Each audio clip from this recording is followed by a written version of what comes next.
action. Drop the clutch, pedal to the floor. Turn that giddy button to a lion's roar. Dream machine, racing queen. I'll take you wherever you wanna go. Let's blow this town, break the speed of sound. Tonight, we own the road. Dream machine, racing queen. You make my heart beat. You make my heart beat. Dream machine, racing queen. You make my heart beat. You make my heart beat. Red on the highway, blue lights flashing behind me. Dream machine, racing queen. You make my heart beat. You make my heart beat. Dream machine, racing queen. You make my heart beat. You make my heart.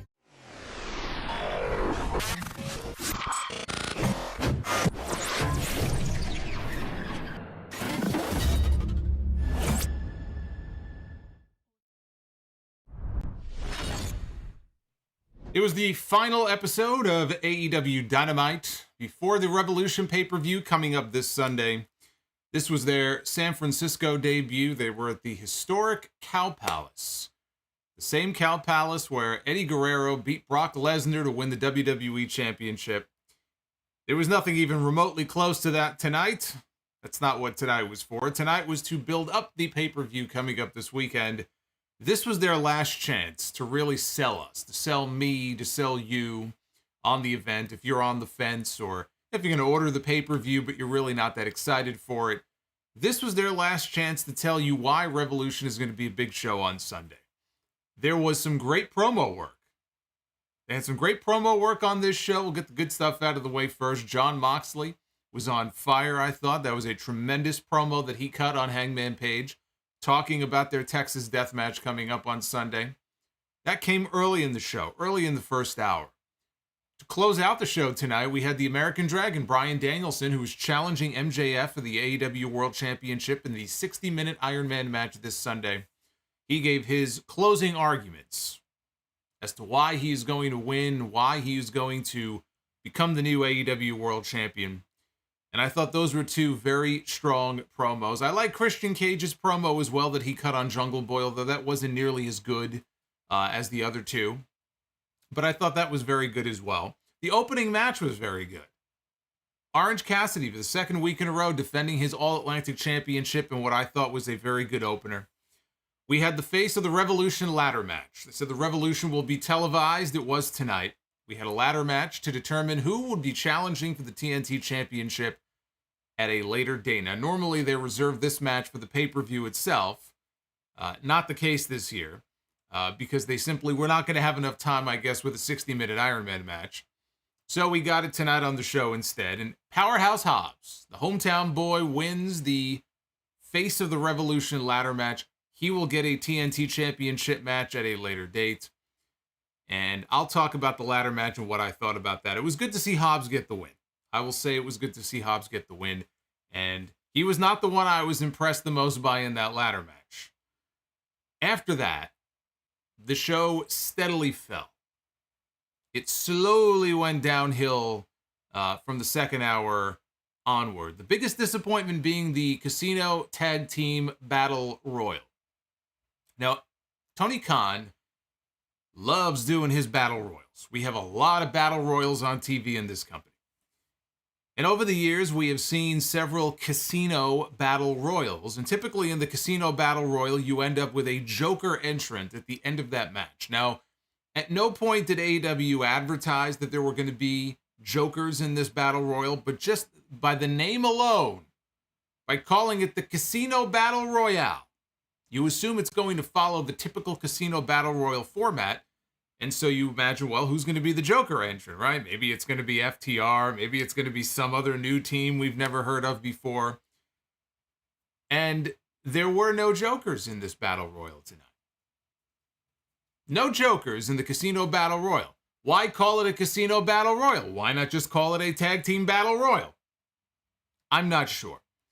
But it wouldn't have made a difference anyway. You could have had FTR come out there. You could have had the Hart Foundation come out there. You could have had the Rockers come out there. You could have had anybody. It wouldn't have made a difference. That match was awful. The Tag Team Battle Royal tonight was fucking awful. And not only that, there were a lot of matches in that second hour, including the closing segment on the show, which felt very rushed. So it felt to me like they were having some time issues and they were rushing through things. In fact, there were a lot of segments tonight that just ended and went right into the next one with no chance for you to breathe. That was one of the many problems that I had with the show tonight. So, like I said, the second hour, down it went from the first hour. It started with some hope. Did not end that way.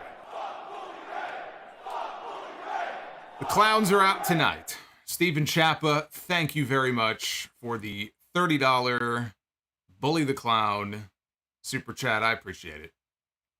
Very kind of you.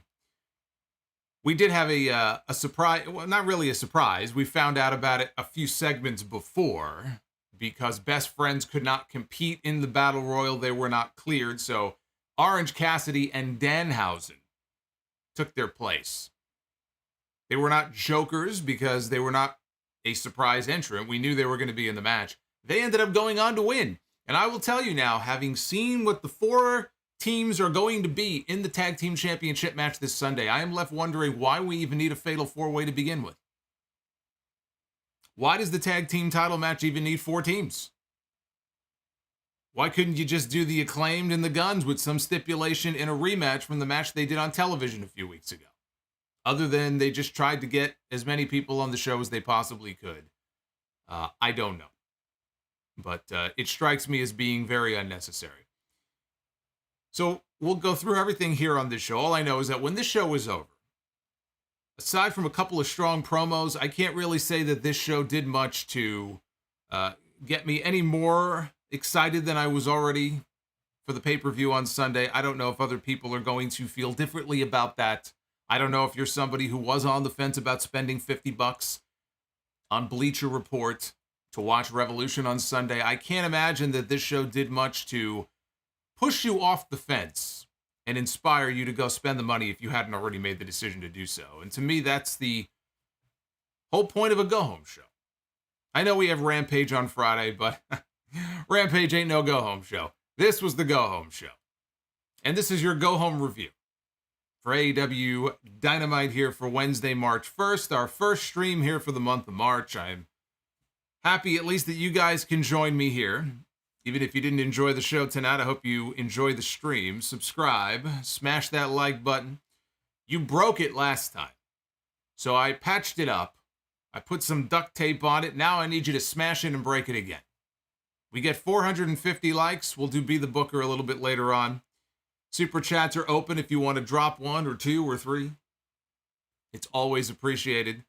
And if you want to become a little part of our Green World Order, our GWO, you want to become a channel member, channel memberships are open. Thank you, by the way, to, who was it who dropped, was it Dr. Dakota? It was, who dropped 5 channel memberships, gifted 5 channel memberships before. So thank you, Dakota. You can go ahead and do that if you want to. All that good stuff is open for you. So the show opened tonight much the same way it did last week, with Orange Cassidy defending his All-Atlantic Championship in the opener. Last time it was against Wheeler Yuta. This time it was against Big Bill. And we don't get to see Big Bill in singles action on Dynamite very often. He may be wrestling on Rampage occasionally. He may be on Dark. I don't know, because I don't always have time to check out the B shows and the C shows. This is their A show. And so it's not very often we get to see him here, and I thought he had himself a very good night.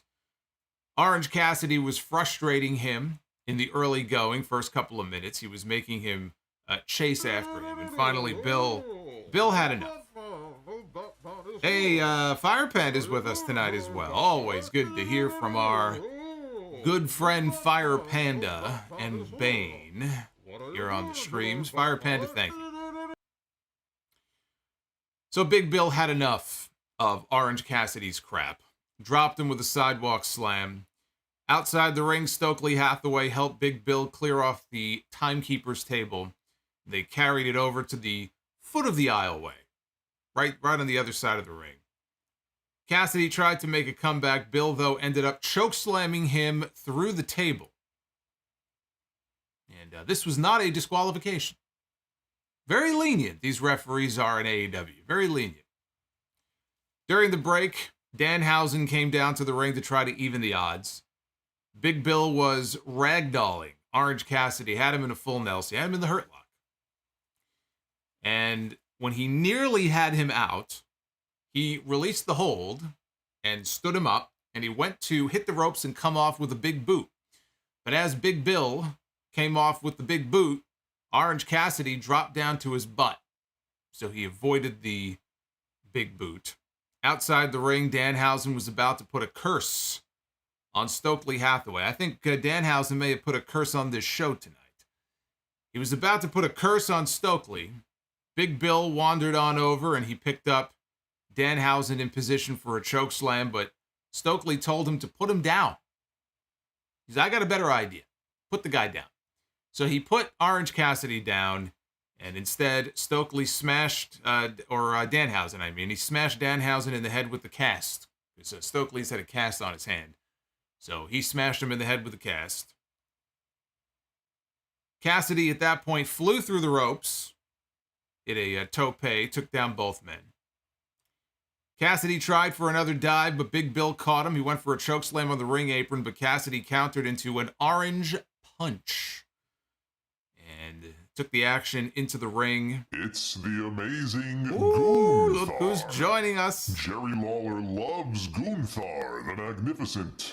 All hail Gunther. Eric the Shawn with the $50 super chat. The Gunther, the mighty Gunther. I love it.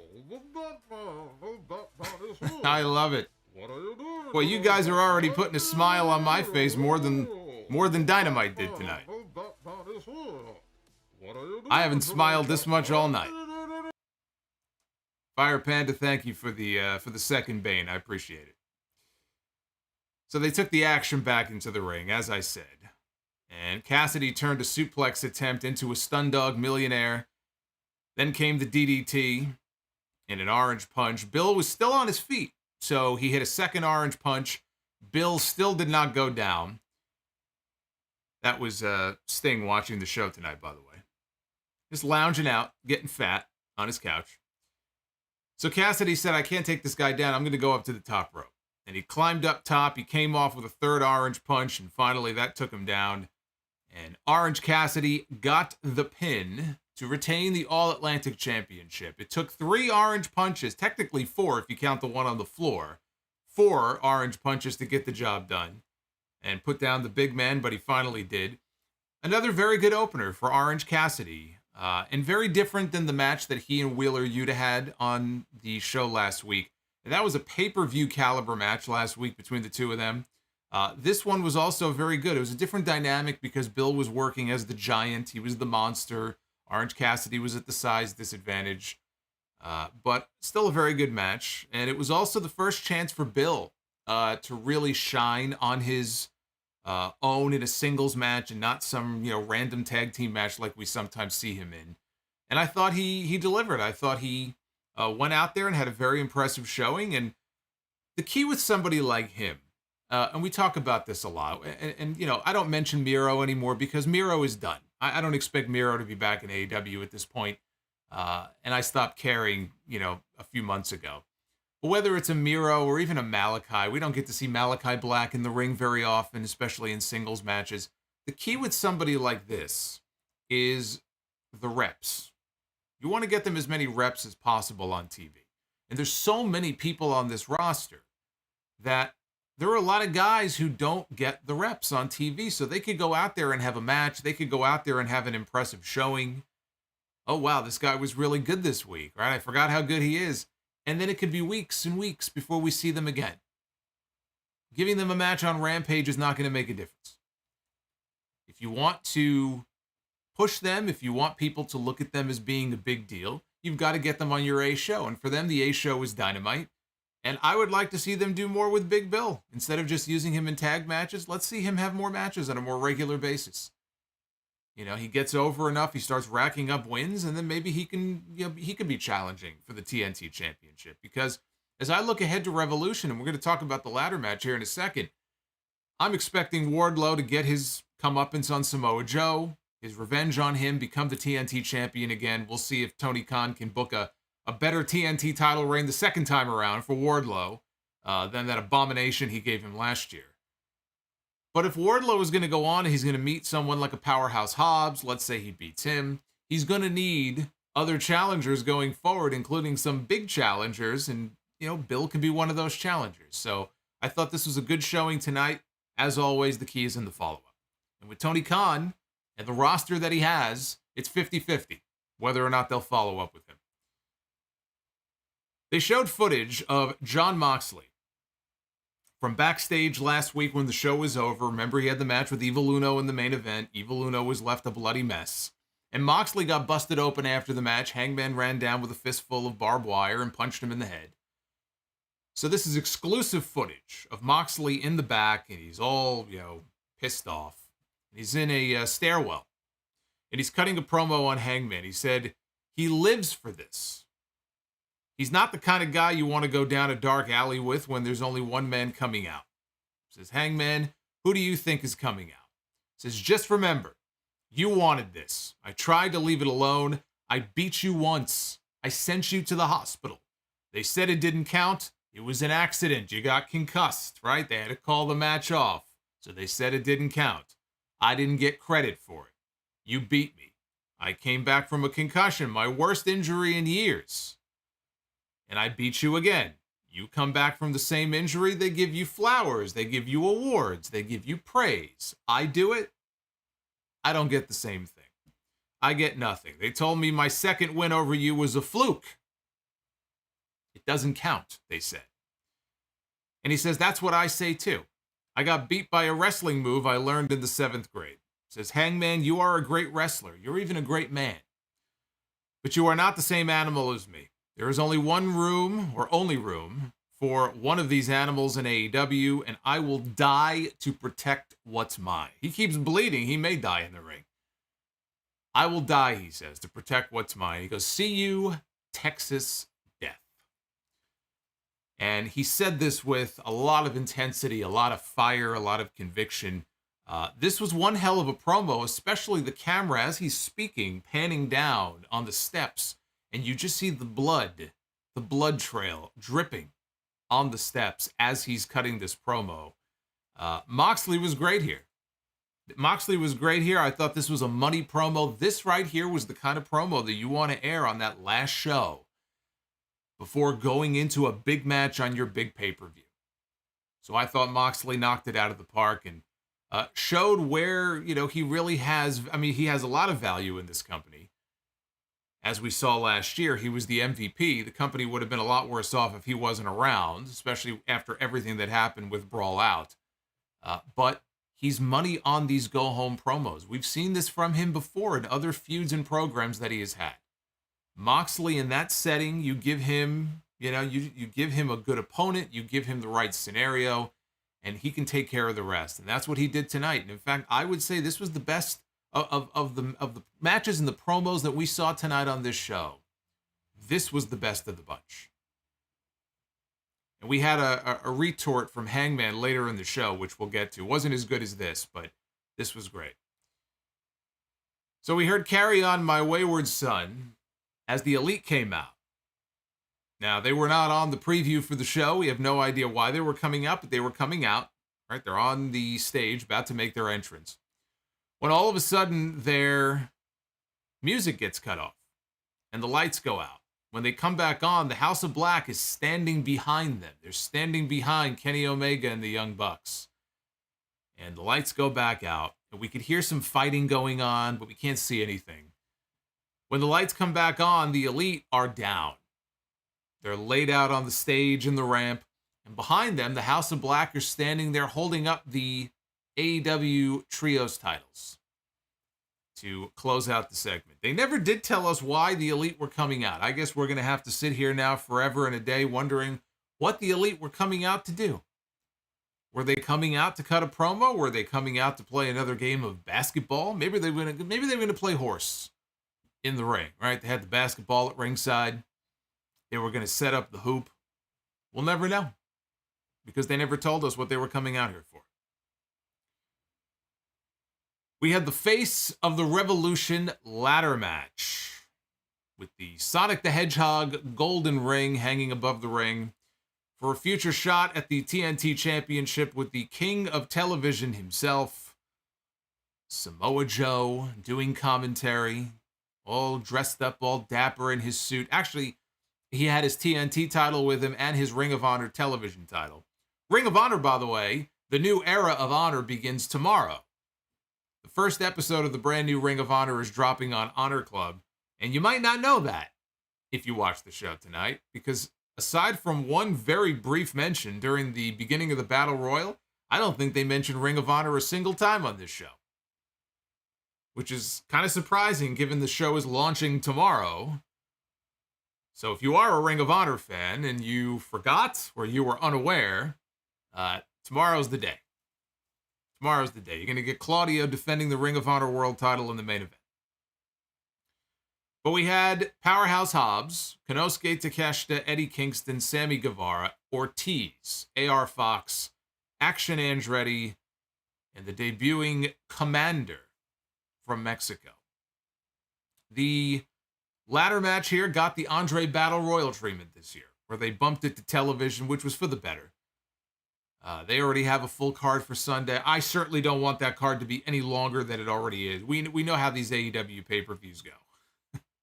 I mean, we already know I'm not going live probably until Monday morning at 12:30. We already know this. We don't need any more matches. They got a full card as it is. Eddie Kingston and Ortiz had to be separated, and they ended up brawling to the back, and that was it. We never saw them again. They were total non-factors in this match. And some breaking news, after Dynamite, there was a segment in the back with Eddie Kingston and Lexi Nair. And Eddie Kingston apparently, and I saw this just before I went live tonight, Eddie Kingston quit. Quote unquote, quit AEW. So whatever storyline they're doing with him, I didn't get to see the promo, but I did see AEW posted it. They tweeted it out as well. Eddie Kingston has quit AEW in storyline.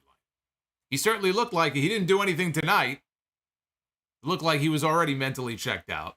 So that's the story with Eddie Kingston.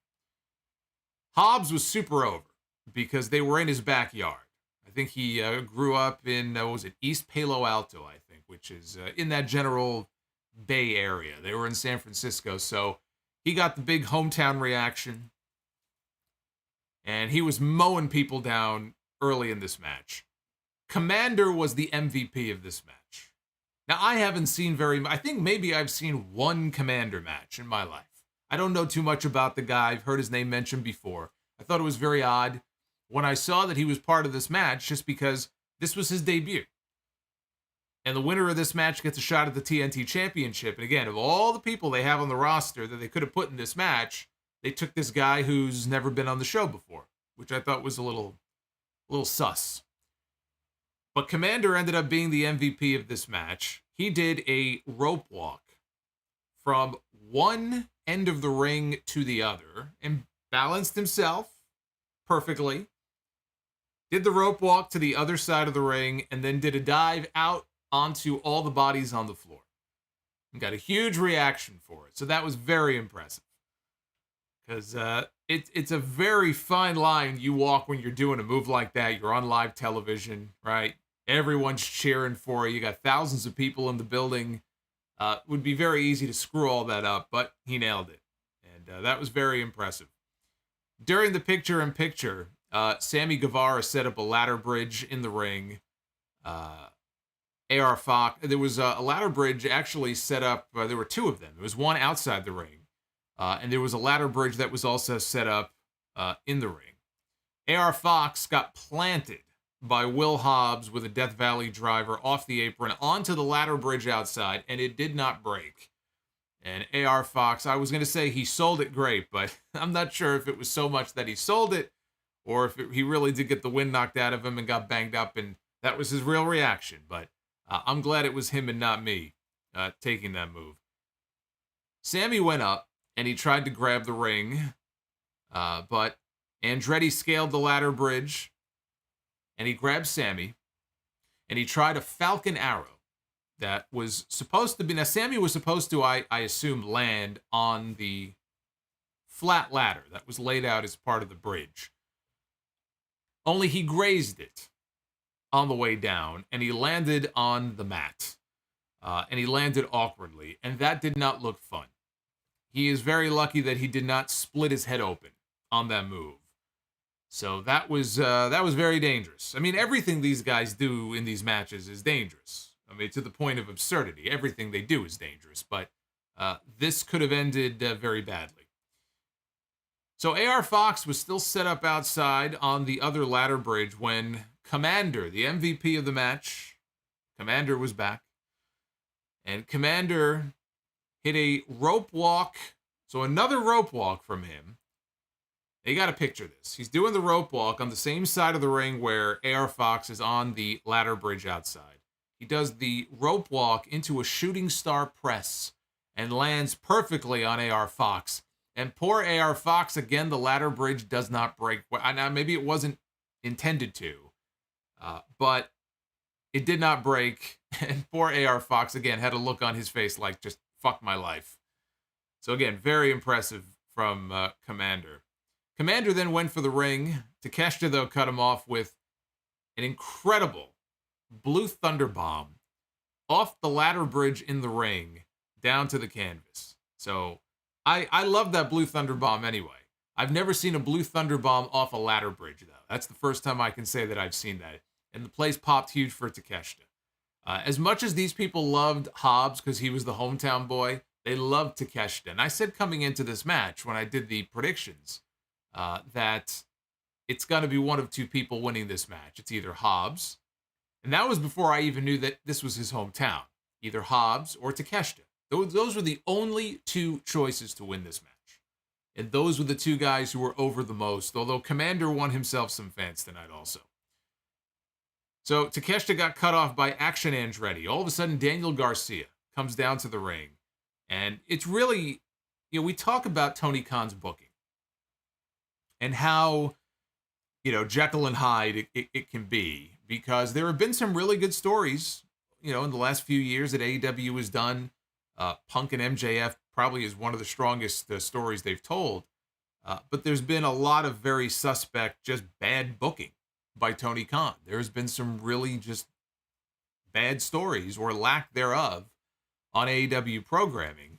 And one of the things that annoyed me was the Daniel Garcia thing.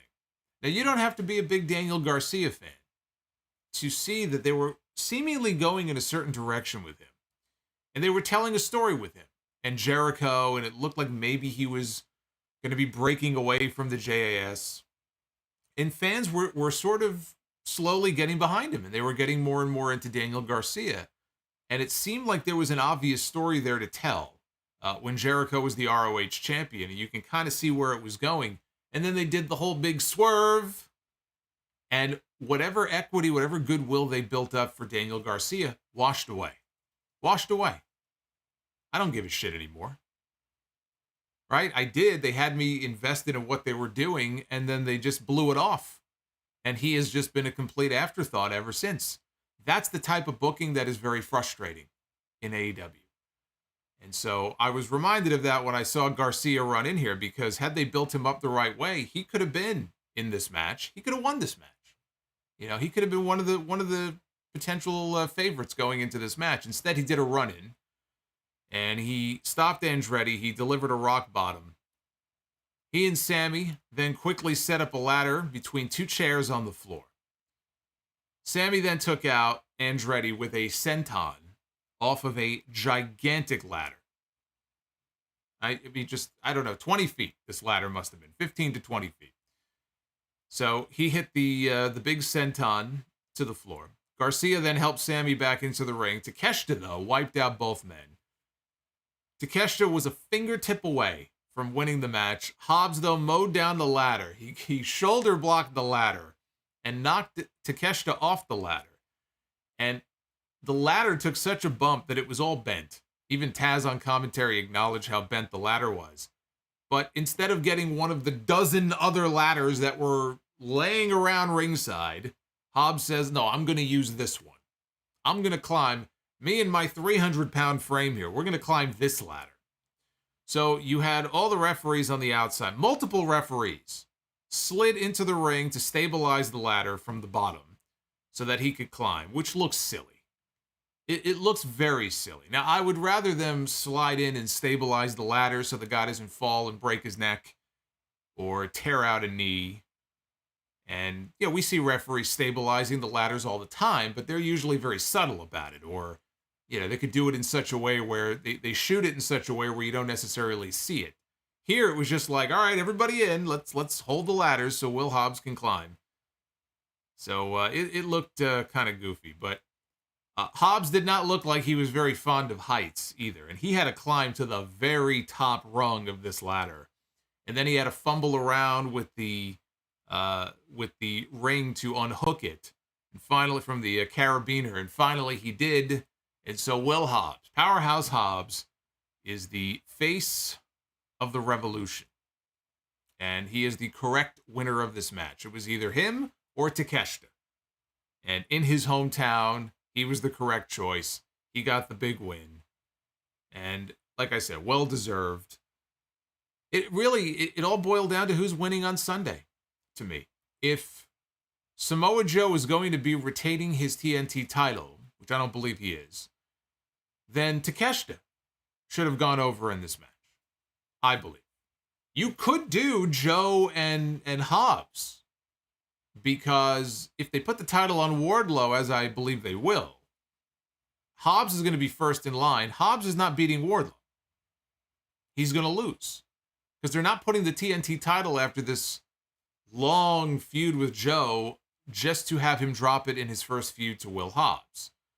So if you would like to see Will Hobbs with the TNT title, you could have done heel and heel, Hobbs and Joe, have Hobbs beat Joe, and then he could defend the title. But again, it just ruins the whole story. This entire story has been designed for Wardlow to come back after having his hair cut and everything else Joe has done to him and get his belt back.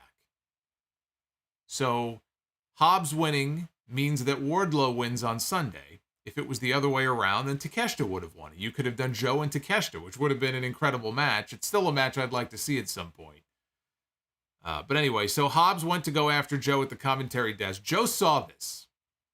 He could see that Hobbs was coming for him, and he stood up to go meet him. And if this doesn't make Botchamania, I'm going to be very disappointed, because Joe had a hell of a time getting himself untangled from the cord from his headset. He was struggling. This man was struggling there for a good 5 seconds, trying to get himself untangled. And finally he did. But Wardlow walked out on stage, and Joe saw this. And no sooner does Wardlow walk out, a bunch of security guys come out as well. And they stopped Wardlow. He started throwing the security geeks around. Joe disappeared in all this. Wardlow's like, where is he? Where'd he go? Joe vanished. He got the hell out of there.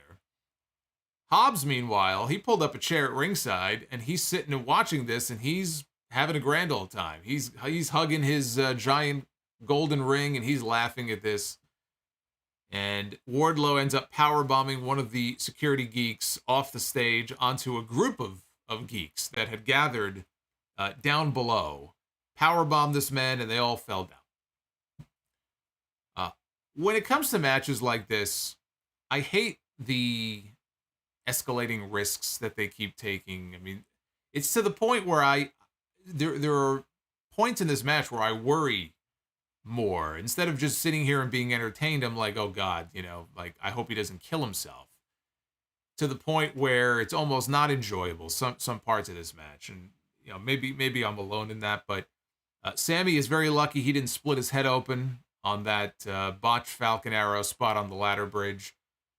But this was wild, and like I said, Komander was definitely, for me, the standout performer in this match. Now, I don't know if he's in as a one-shot or if he's going to be doing more work with AEW, but he certainly impressed in his debut, and Will Hobbs winning was the right choice. Now, backstage, we had Renee Paquette with best friends Danhausen and Orange Cassidy, who was being tended to after being beaten up by Big Bill. And she had a medical update that Trent and Chick, I wrote Chick. Trent and, thanks autocorrect. Trent and Chuck, not Chick, were not medically cleared to compete in the Tag Team Battle Royal later on tonight. Danhausen said that he had some good news because he and Orange Cassidy are cleared, and so therefore they will take their spot in the Battle Royal later in the show. And Renee questioned if Cassidy would be all right for it after the beating he took from Big Bill, and she asked him if he would be up for this tonight, and Cassidy responded by saying, "I don't care." I feel like Orange Cassidy is my spirit animal. That's kind of my philosophy in life. I don't give a shit. We had Chris Jericho, one-on-one against Pretty Peter Avalon. Yes, Peter Avalon. Peter Avalon had an advertised feature match on this show tonight. Of course, it served a purpose, which was to give Jericho a quick squash win, which is what this was. Actually, they went 2 minutes, and 99.9% of the match was Peter Avalon. And then Jericho caught him with the Judas effect, and he pinned him. And that was it. Jericho, after the match, grabbed Floyd the baseball bat, and he hit Avalon with it. He was working him over with the bat until Ricky Starks ran out. He was looking behind him as he ran to the ring to make sure that he wasn't jumped by the members of the JAS. He got into the ring. Jericho bailed, and Ricky was checking on Peter Avalon. So Jericho grabbed the microphone, and he told Starks that he would beat the hell out of him on Sunday at Revolution. He said that just because the Jericho Appreciation Society was not allowed at ringside on Sunday does not mean that they are not present here tonight. And Daniel Garcia and Jake Hager then attacked Starks.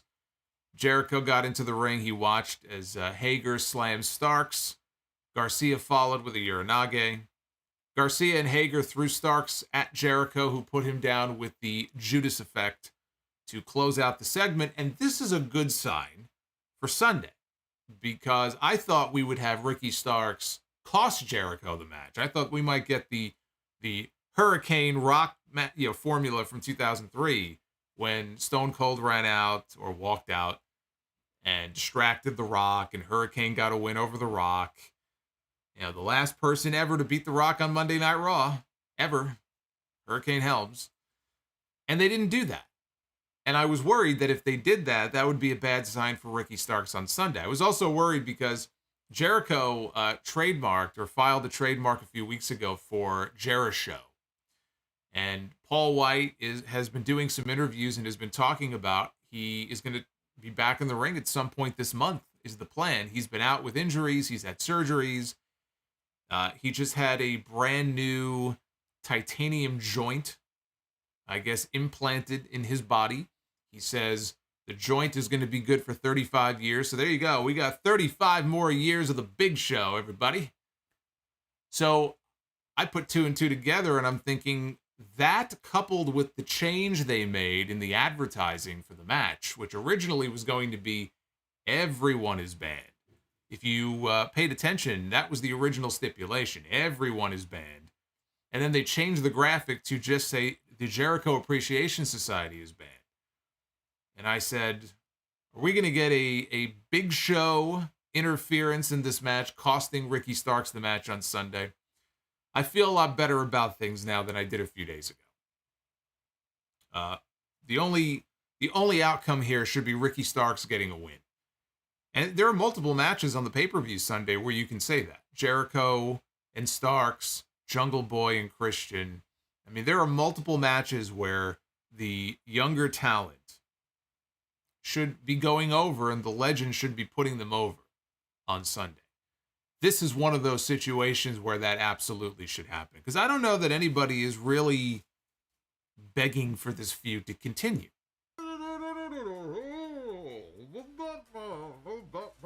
Justin with the 1999 Bane Super Chat. Telling you, sounds exactly like Bane. Don't understand a fucking word he's saying. Justin, thank you. And I'm going to be reading your Super Chats here in a little bit, so hang tight. Get them on in. I do appreciate it. So now it was Hangman's chance to respond to the Jon Moxley promo earlier on in the night, which was going to be a tough act to follow. He was outdoors it looked like he was in a barn somewhere. Either that or he was under a bridge. I'm not sure. They never really told us where the fuck he was. But he was outdoors somewhere. He said that Alex Reynolds of the Dark Order made a comment to him, and he doesn't think Alex meant anything by it. But he asked Hangman if he was afraid that he may lose to Jon Moxley on Sunday. He said this match is all that he has left to lose. He said that he had the AEW World title and he lost that. He had another shot at it and Moxley took that away from him.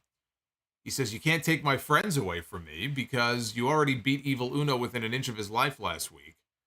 You can't take away my memory because that's gone, which is not good.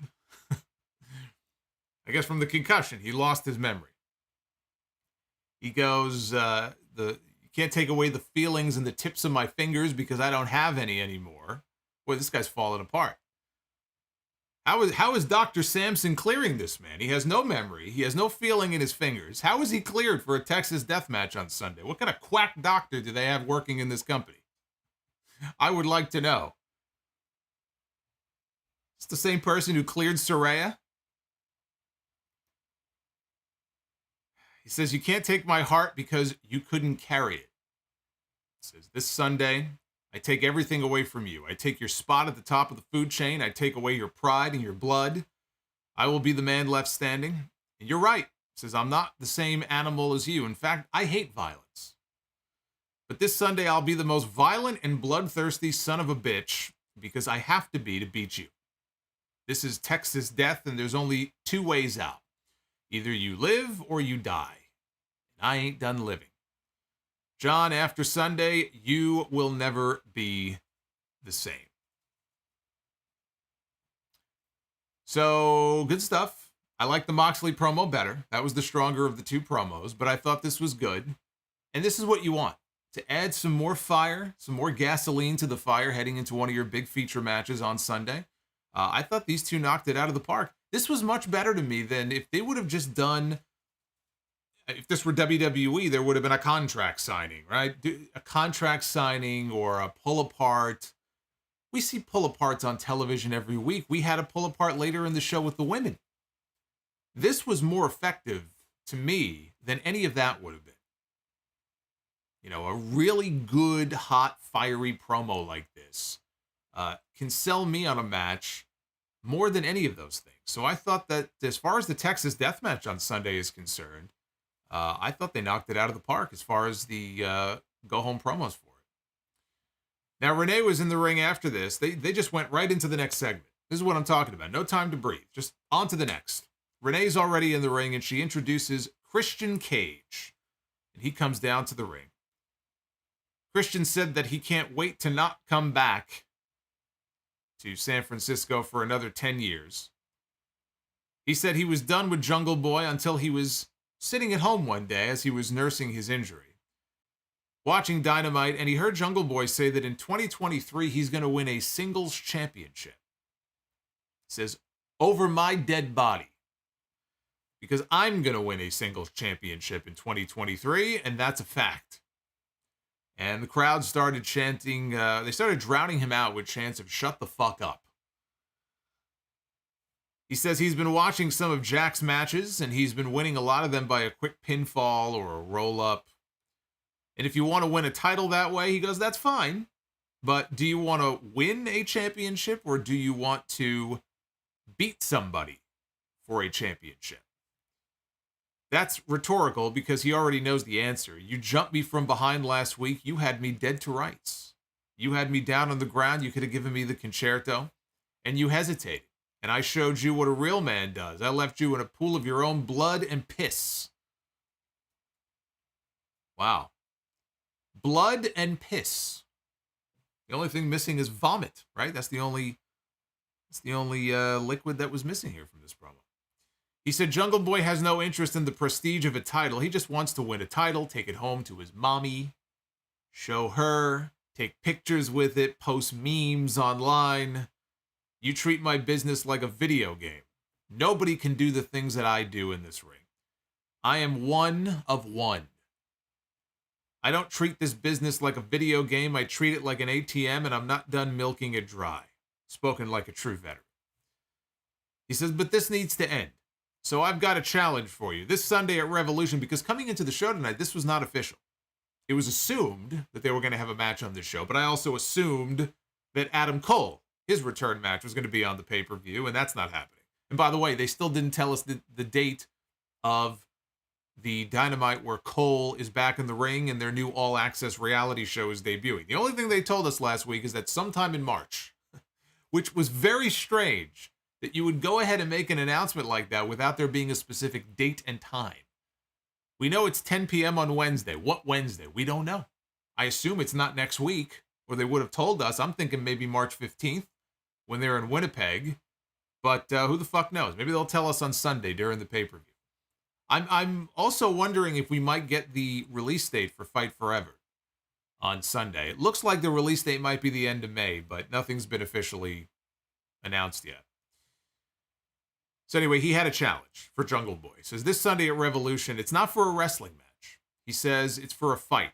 And the sad reality is, if you choose to show up, you're just your father's son. I thought this was going in a very bad direction here. But he could have said a lot worse. I was expecting him to say a lot worse here. He said, you are your father's son, because just like your father, you're a no-talent hack, lucky to have Hollywood good looks to get through life. He said, this business isn't for you, kid. You don't have an ounce of what I have inside. And the lights went out. Again, Tony Khan's the other favorite thing, other than Battle Royals, Tony Khan loves turning the lights out, right? We had the lights go out at least 4 times tonight. So the lights went out, and on the big screen was a video of Jungle Boy digging a grave. And they spliced in highlights of him winning the tag team titles with Luchasaurus and celebrating with Christian, right? Highlights from happier times with them. And also they spliced in footage from last week of him hesitating on the concerto. And then we had a very melodramatic shot of Jungle Boy with a single tear coming down his cheek. I don't know. I guess this was supposed to be kind of like a deep promo here, or like a deep, video package. I saw the tears streaming down his face. I started giggling. I said, what's he crying for? Christian's right. This guy's too soft. What are you crying for? There's no crying in wrestling. Come on. Man up. Then they showed the tombstone for the grave that Christian was digging, and on the tombstone it said, Christian Cage. And when they cut back to the ring, Christian was spooked and he walked off. Now, I don't know if that was just symbolism or if Jungle Boy is challenging him to a buried alive match, which if that's what it was, I'm sure they can't call it that. So maybe I'm reading too much into it, but I'm all for it. I've always had a soft spot for that stipulation. And I've always, been hoping they would include it in these 2K video games, and I don't believe they ever have. Maybe there was one older WWF game that had Buried Alive as a match mode. I don't know, but I've always had a soft spot for it. So if that's what it is, I'm cool with it, but there was never any sort of official announcement about this being a Buried Alive match. Maybe they could do a Buried Alive match better than WWE. Lucha Underground did a better casket match than WWE has ever done in the history of their company. With Rey Fenix, in fact. It was Rey Fenix and Mil Muertes in that Grave Consequences match. So if AEW wanted to put their own spin on it, I'm cool with it. But I thought that this was good stuff here. Good stuff from Christian. The shut the fuck up chants really rattled him, though. You could tell. They threw him off. He tried not to pay it any attention, so he just kept talking. It's almost like when the fans what some of these guys, and they just try to keep talking without taking a breath or a pause. It kind of throws them off sometimes, and I felt like that's what happened to him here. He tried to speed through the promo. He got a little flustered. But Christian, he's a great asshole heel. He's a great babyface, but he's an even better just jerk of a heel. And it sucked that he got hurt. But now he's back and he's healthy, and hopefully he'll be able to stay healthy, and we'll get him more of him on TV. And again, like the Joe and Wardlow match on Sunday, this match is designed. It feels designed for, Jungle Boy to get his revenge. How can he not? How can he not? Christian's out there insulting the man's dead father. Not the first time he's done that, by the way. When they had their match, if you could call it that at All Out, I'm pretty sure Christian is the one who got the win in their little 20-second match they had because Christian was hurt. So how could this be anything other than Jungle Boy getting his comeuppance on this man? It has to be. It has to be. Anything else would be a mistake. Jungle Boy hesitating last week. Hesitating on the concerto. Has to be building to him finally overcoming that and not hesitating and putting Christian down, putting a slug in the back of his head and putting him down once and for all. That's what we're going to see on Sunday. We had a rare FTW title defense on Dynamite with Hook defending against Matt Hardy with Stokely Hathaway and Ethan Page outside. They played the Hardy Boys theme for Matt's entrance, and I briefly thought to myself, boy, Tony Khan didn't waste any time in bringing back Jeff, given that his court case just ended. Then I saw it was Matt. Hook got a knee bar early. Hardy got to the ropes and went outside. And Ethan Page sent Hook into the ring post while the referee's attention was diverted. Back inside, Hook recovered. He hit Hardy with an overhead throw. Charged into a Snake Eyes after that. And the first side effect from Matt Hardy connected. Hook fought off the second attempt. Both men collided. We got a double down. Stokely took his cast off of his hand, and he handed it over to Ethan Page. And Page clocked Hook with it. He reached through the ropes and he clobbered Hook with it. Again, the referee didn't see this. And so they teased that this was going to be the mother of all screw jobs here. Hook's first loss is going to come at the hands of Matt fucking Hardy. Hardy covered him. He got the longest near fall that I think we've seen Hook take in his entire career so far. From Matt Hardy on that spot. Hardy went for went for a twist of fate.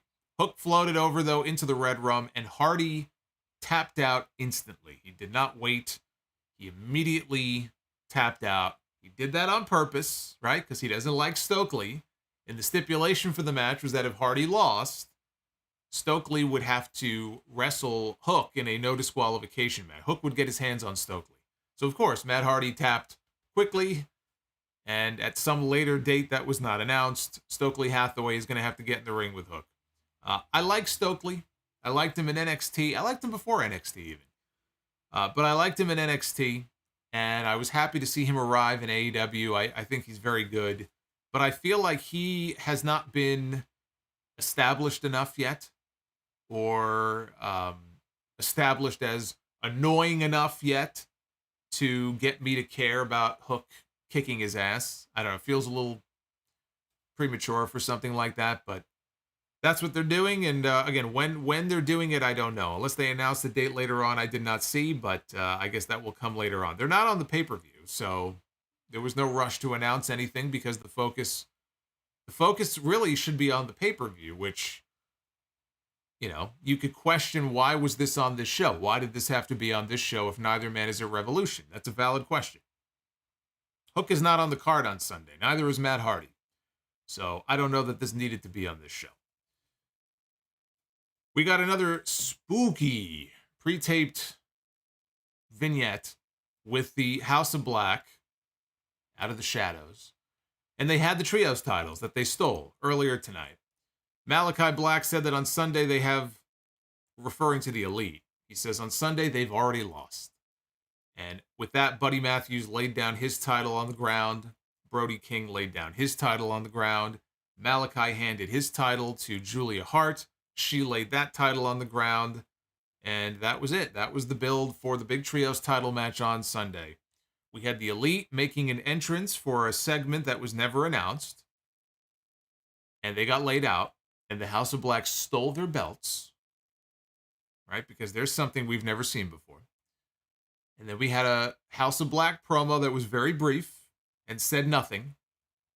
And they laid the belts on the ground. Did they lay them on the ground in the back somewhere? I guess they laid them down on the floor in the boiler room, maybe in the building.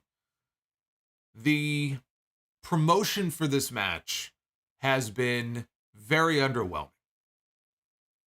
And if they did not want these guys to have a full-on brawl on television or touch, they did it in the dark tonight, right? They got beat up. The Elite did, but we didn't see it.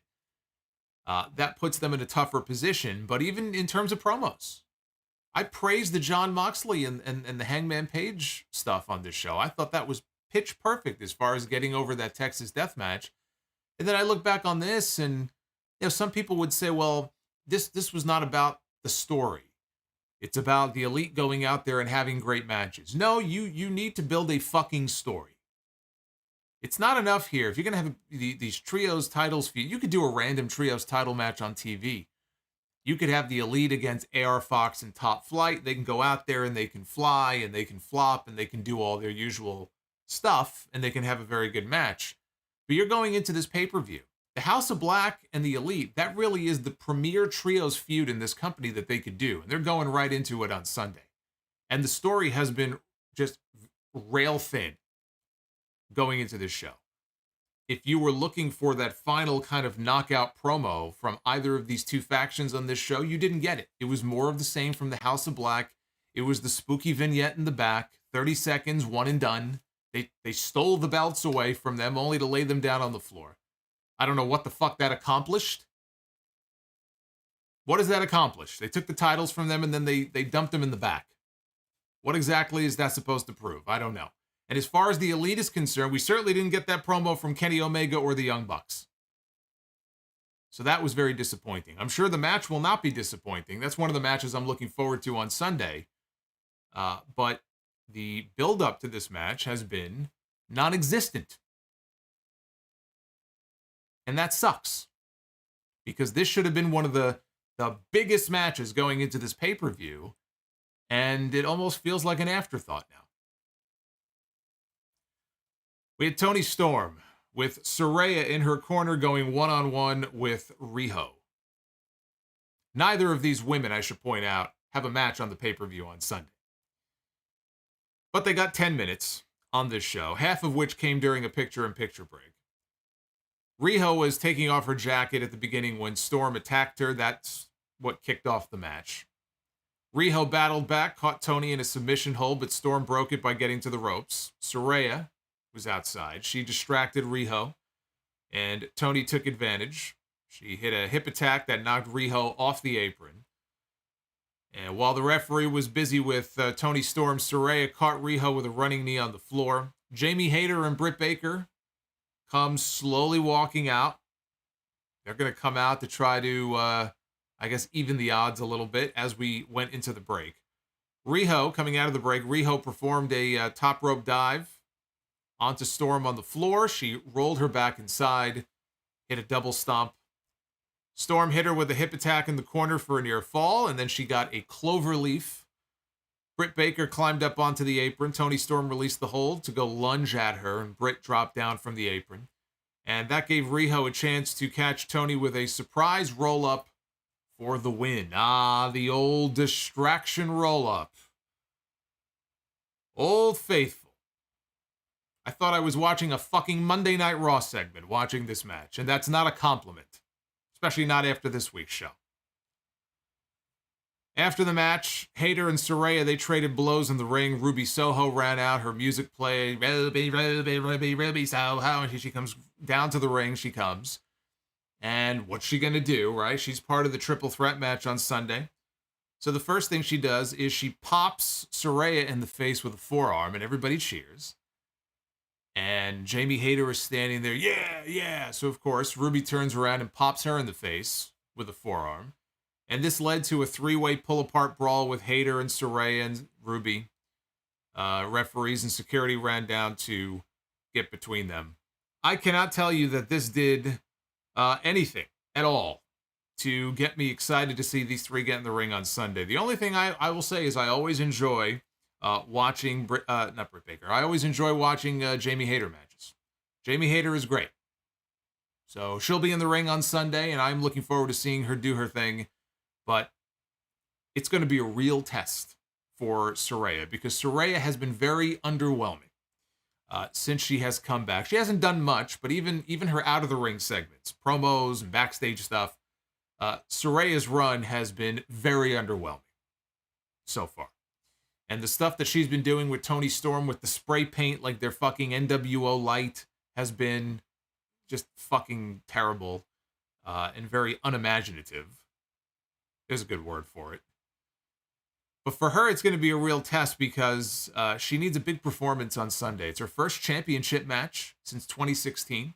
She's going to be in there with two people instead of one. She had the singles match with Britt Baker. She's done some tag matches. This is a different type of match she hasn't been in a very long time. And also, Jamie Hayter hits hard. And I'm sure she's going to do everything in her power to protect Saraya and not hurt her, but she hits hard. And so how is that going to play in a match like this? This I feel like this match is going to go one of two ways. This is either going to really surprise a lot of people and end up being a really great match, or this is going to end up just being a fucking clusterfuck, where they're not on the same page and they're just not gelling together. I feel like it's just going to be one extreme or the other, so we'll find out on Sunday. The main event, not the final segment, but the main event, final match on the show, was the Casino Tag Team Battle Royale to fill the final spot in the Tag Team Championship match this Sunday at Revolution. We had a new team entering every 60 seconds. Both members of the team have to be eliminated in order for the entire team to be eliminated. So it's not enough to just eliminate one person. Both men have to go out. Both feet have to hit the floor. The Dark Order was out first, but they got jumped by the Ring of Honor World Champion Claudio Castagnoli and Wheeler Yuta.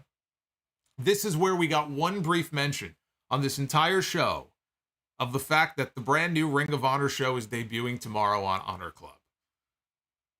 I thought, like midway through the show, I thought, are they not allowed to promote Honor Club? Is that like a network edict they can't even promote? The fact that the debut? I mean, think of all the times they featured Ring of Honor on this show, right? To the point where it was too much and they had to dial it back. And I'm glad that Tony Khan did. He said he was going to, after Final Battle, he said he was going to dial it back, and he has.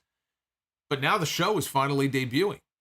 You've got a Ring of Honor World Champion, you've got a TV Champion, the Pure Champion, and we're midway through, and I'm thinking to myself, there's not been a single mention on this show that 24 hours from now, you're going to have the brand new Ring of Honor debuting. So here's where they mentioned it. It was very brief, and it was almost blink and you missed it. But again, for those who may have missed it, if you are an ROH fan, tomorrow, and I don't know if there's a specific time for the drop or if it's just going to drop and be there on demand. I'm not sure how this is going to work on Honor Club, but the new Ring of Honor does debut tomorrow, just so you're aware.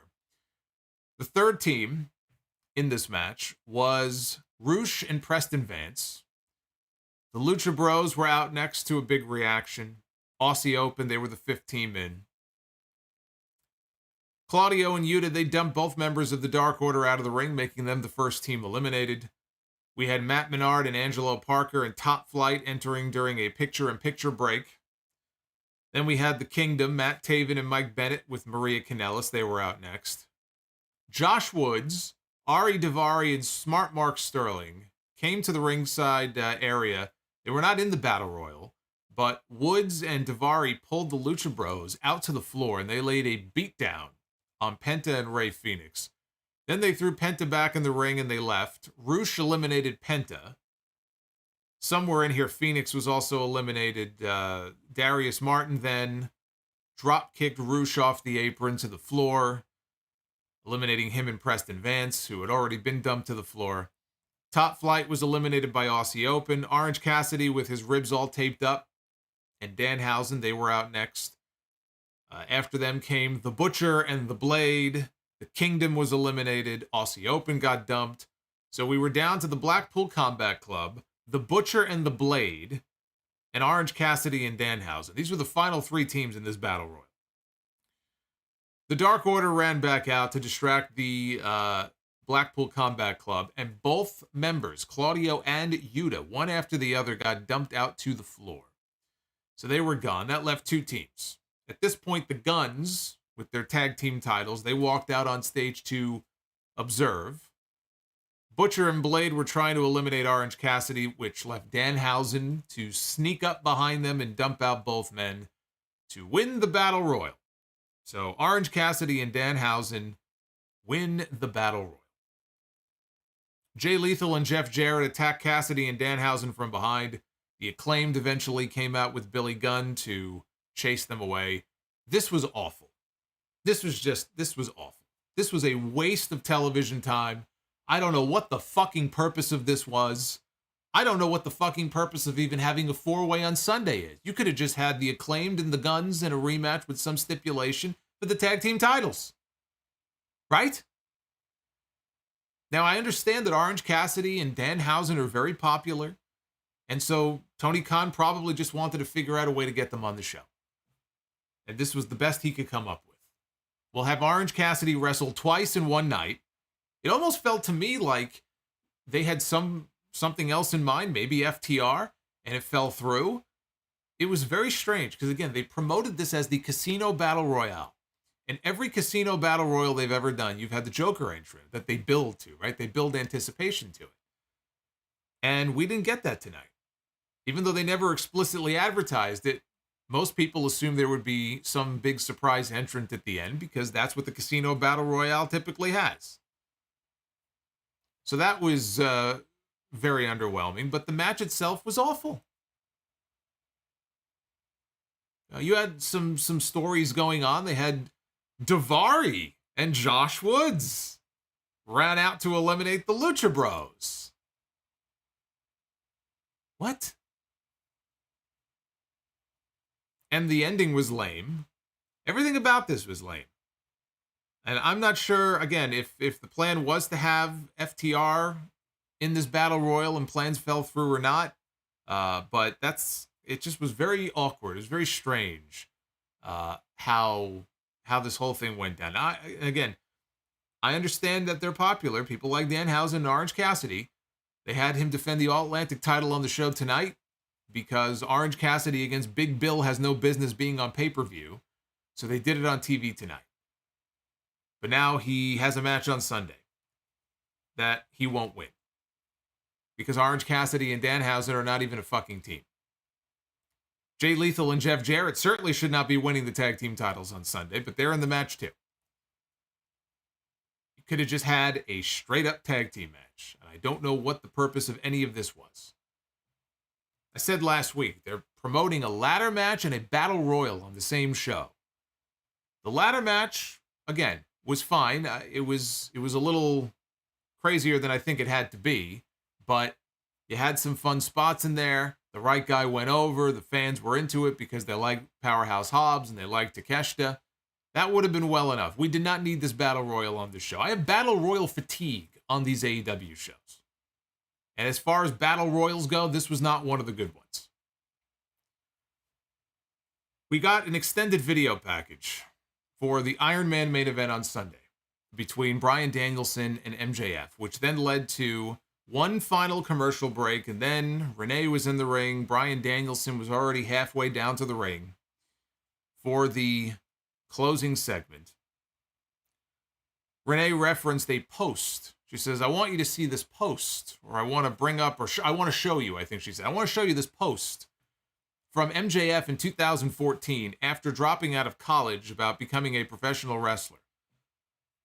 I don't know if they were supposed to put it up on screen or what. There was no fucking post. That was kind of odd.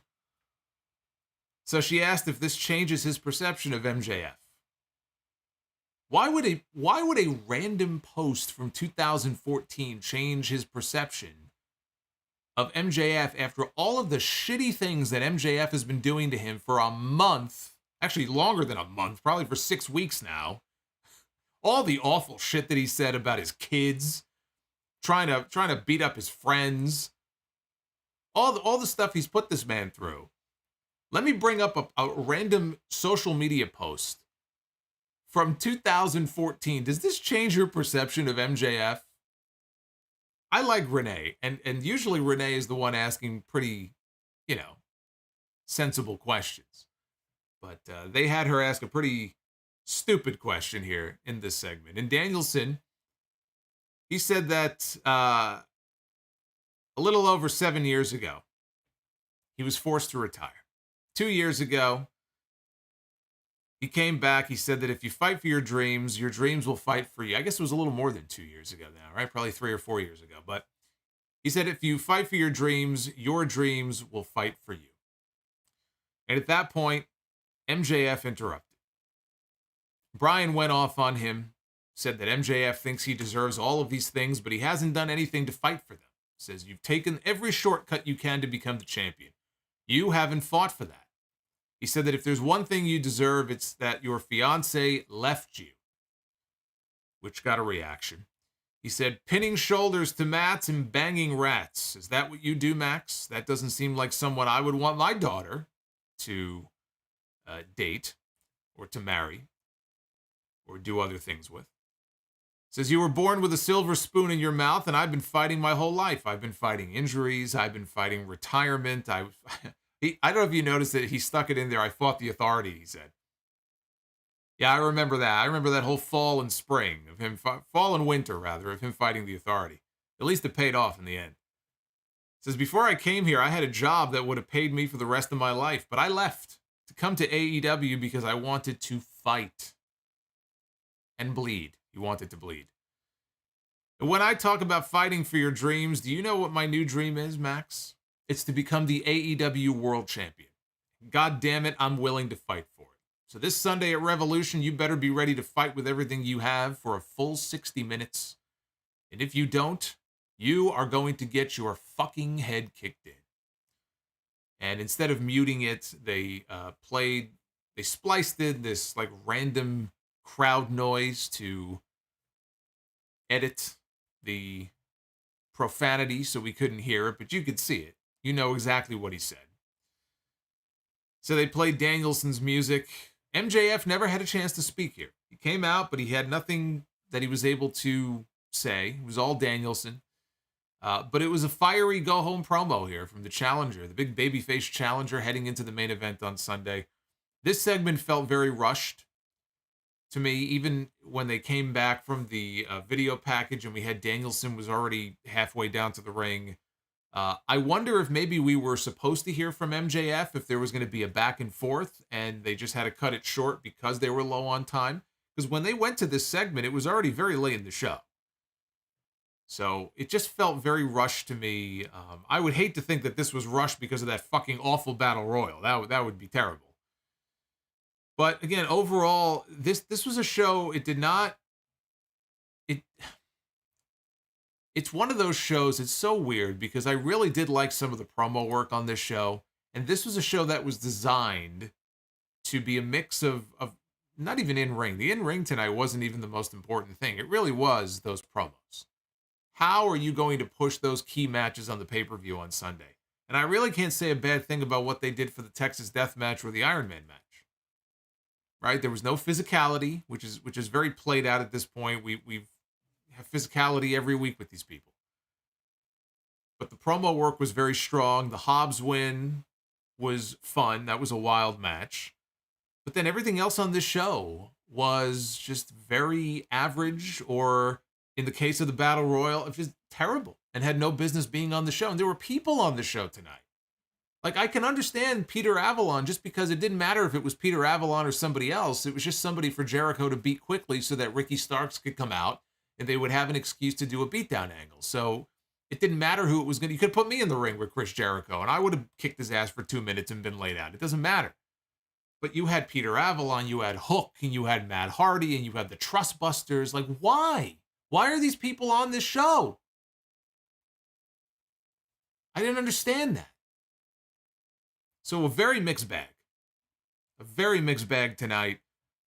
I am excited for the key matches on Sunday. The Iron Man match, I think, is going to be excellent. The Texas Death Match, we know it's going to be bloody. It's going to be violent. It's going to be brutal. So If you're into that, that's going to be the match for you. And then we have Jungle Boy and Christian and Joe and Wardlow. Like, there's a lot to look forward to on Sunday. But it still feels to me, even though they've been building some of these stories, that it's just very cold. They've been building, but the build has just felt very cold for a lot of it. It doesn't feel like a hot product right now. It doesn't feel like a hot show that they have on Sunday. And so that's kind of been the way that I have felt about the build to this Revolution show now for several weeks. And that's pretty much all I got on this show tonight. My predictions for the pay-per-view, you can find them elsewhere here on the channel. They really haven't changed from what they were on Sunday when I recorded. Now we have Christian and Jungle Boy. Jungle Boy is my pick to win. Otherwise, I think the card is pretty much as it was this past weekend. So again, you can find my predictions elsewhere here on the channel. Let's check out the Twitter poll. And this is very, very similar to Raw Monday, although I think Raw Monday was... I think Raw was... What was Raw? Like sub 30%, I think, thumbs up. Raw was fucking terrible on Monday. 44% only thumbs up for Dynamite tonight. 30% thumbs in the middle and 25% thumbs down. Hey, look, everybody. It is Uncle Saudi on screen. Says, the show sucked. Storm should not lose to Riho. I agree. In that spot, the way they did that finish, that was pretty fucking terrible. But my issue was you have two women who aren't even on the show on Sunday. So why are they getting 10 minutes on a show that already feels rushed? Uncle Saudi. Thank you, Uncle Saudi. Future owner of WWE. I can only hope that Uncle Saudi will do right by the tape library. That really is my only concern. I'm very worried about the future of that library, since they pretty much own everything. They own everything. How many libraries does this company own? What happens when it falls into the hands of a new owner? That's what I want to know. That's what I'm worried about. Anyway, let's check out your super chats. See what you guys thought of the show tonight. I don't get the impression that you were very impressed with this television show tonight. I can't say that I blame you. Tuxedo T Servo, who I don't think is with us at the moment, but he did stop by earlier and dropped a $5 super chat. So wherever you may be, sir, I thank you. Crypto in Poker. It's a big Omos guy. Thank you, Crypto in Poker, for the $2. Flamethrower Fluff Salisbury with the $5 super chat. What a fun ladder match. I also want to thank you for your thoughts and prayers for my father. You are very welcome, and again, I hope that everything works out okay. But yeah, I shared that on the podcast this past weekend. Thomas Colella with the $5 super chat. I was looking at a picture of Meltzer online the other day. Do you agree that he looks like the guy from Supermarket Sweep? You the man. Are you talking about David Ruprecht? I think Ruprecht was his name. He does facially, he does a little bit. Although David Ruprecht wishes he had guns like Meltzer did. Meltzer's got big arms. He's big in the arms, but I guess in the face a little bit. The old host of Supermarket Sweep. He does kind of resemble him a little bit. Anti-Am Bishop 07 with the $5. So where are we, by the way, in the likes? I haven't checked. The goal tonight was 450. So if we fall short, we won't be doing Be the Booker. I think we're lagging. I think we're at 370. So let's get those likes up. Anti-M Bishop, Evening Solomonster, a decent go-home show tonight. Please book Komander in Hobbs. He is him. And hooray for Hobbs, all the best. We'd love to have Komander in Hobbs. I'm going to have to brush up on my Spanish and start calling some of the promoters down there. Jay Baker, glad I did not go tonight. This show was mid. Luther Angel, I think this was a great episode of Dynamite. And I am looking forward to Revolution. P.S. Hiding the chat is my new best friend. Thank you, Luther. Thank you for the $5. Corey Blake with the $10 super chat. Solomonster, once again, the NXT parking lot is the most dangerous place in America. Yes, I saw poor Wendy Chu is the latest victim of the parking lot. Do you think there are some AEW stars who not usually featured can benefit from being on Ring of Honor? I mean, benefit just in terms of them getting some matches under their belt, but I don't see how, if you are an AEW star, you're going to benefit much by spending most of your time in Ring of Honor on a product that a lot of people aren't going to be watching, quite frankly. You're not going to get the kind of audience that AEW does. So, I mean, no, I don't really see... I mean, there could be some younger guys who can work with some of the more experienced veterans, if that's what you're talking about, but no, I don't see how it's going to benefit very many of those people.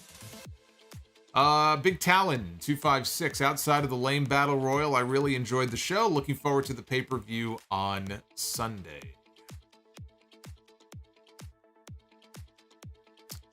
Leonard McCormick, as part of your Hog Commissioner duties, will you be taking bumps? Maybe getting a little color. I'm the commish. I don't take bumps. I don't take bumps. I do my business on the phone, and I do my business behind the scenes, behind closed doors. That's where I do my business. In fact, we are getting ready for our next show next Friday. We got a lot of work to do. Stephen Chappa, thank you again for that $30 drop earlier. Did someone say a Joker entrance? Honk honk, the circus is in town. Bully the Clown was perfectly timed there. Thank you, Stephen. Devin from NJ2000, what's the greatest go-home show of all time? I don't know. That's impossible to answer. I can't remember every go-home show that they've ever done. Fire Panda, big fan of Dream Machine Racing Queen. It's become the official song of the Dynamite streams, so I'm glad you enjoy it. It's one of my favorites. Eric the Shawn. There's Cody Rhodes giving you a big cheer on screen. Hey, Dennis Diaz, just subscribe. Welcome, Dennis. Cody Rhodes welcomes you. Eric says, missed last Wednesday's stream due to being sick. Take my money as punishment. Well, Eric, I hope you're feeling better. Sucks to be sick. I was sick a few weeks ago, so I hope you are doing better. And thank you very much for the $50 bomb. Fire Panda, one more super chat until payday. Damn you for taking my money for being so entertaining. Well, I can't help it, you know. I can't help it, but I sure am glad that you are part of our little crew. So thank you, Fire Panda. Ed Swoggle, I am sad that I will miss MJF and Bryan, but I am not buying this shit. Rodimus Prime, decent show tonight, better than whatever that was on Monday. It's a very low bar. That said, what match are you looking forward to on Sunday besides the main event? I am looking forward to Jungle Boy and Christian. I'm not sure if it is a buried alive type match or if it's just going to be a no disqualification fight, like Christian said. I was looking forward to that match in September. We didn't really get much of a match. So that may be the match I'm most looking forward to. Outside of the main event on Sunday, Jungle Boy and Christian. Dick the Cock Johnson with the $9.99. Eddie Kingston, kayfabe quitting AEW is going to lead to him returning eventually to win the world title from the other guy who publicly quit AEW, MJF. The story writes itself. If they wanted to, they could give Eddie Kingston one of these quick title runs where he beats MJF and then he holds it for a month and drops it back to him. I don't think it's going to happen. I don't see it happening, but if they wanted to, give him like a quick Mankind run with the belt, they could do that. Stephen Fees with the $5 super chat. Tony Schiavone calling Danhausen Danhausen like his name is Dan cracks me up every time. Maybe the first show I don't order and I just find a stream. It is amusing. He does call him Danhausen, I guess, right? Like Mr. Hausen. But Tony's a boomer, you know. He just he probably thinks his name is Daniel Housen. Joseph Brooks with the $9.99. Cherish, keep, borrow, sell on these versions of The Undertaker. I feel like I get a version of this question once every couple of months. Early Grey Purple Gloves, Attitude Era, American Badass, Big Evil, Deadman, 04 to 2015. I'm not going to do this cherish, borrow crap. I mean, well, my version of The Undertaker, I will always have an affinity for the Grey Glove, Purple Era Undertaker, even though the matches were largely shit. He didn't really start having, like, good, fun matches until Mankind came along, if we're being honest. And I like the stuff with him and Yokozuna, but when Mankind came along, he finally had a rival that felt like he was actually ultra competitive with The Undertaker for the first time. So I might go Gray and Purple Glove. I don't know, it's weird because again the matches were so much better later on, so it depends kind of on what you're asking me, like which version had the better matches or just which version I liked the most, because I missed the early version of The Undertaker. The one that I would put probably at the bottom of the list,